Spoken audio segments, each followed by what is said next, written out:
Your approach to captaincy? I mean, you seem to be, they're calling you the new Captain Cool. So how do you react to that? It does relate to my mannerism.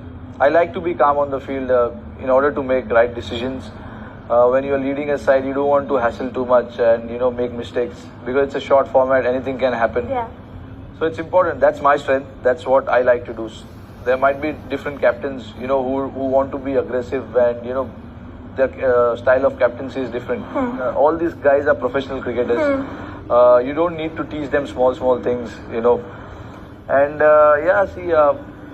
nobody does it purposely on the field. If somebody drops the catch, it's a game. Like Pollard, he dropped those 3 catches. Yeah, nobody expected Pollard to drop those 3 catches, but he's certainly our best fielder.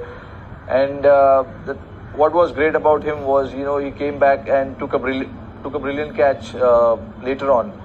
That shows the quality of a sportsman, and he is certainly one of them.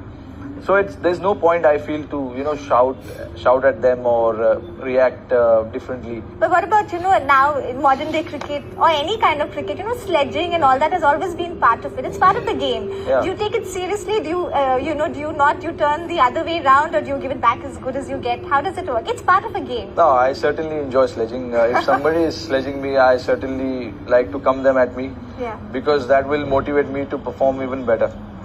That's how I take it. And when it comes to me, of course, you like to give it back to them.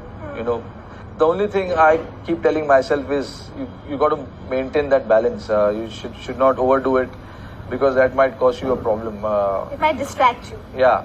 And when you're batting well, it might distract you when you're going well. So and the ICC rules are very strict now. So you got to keep all these things in mind.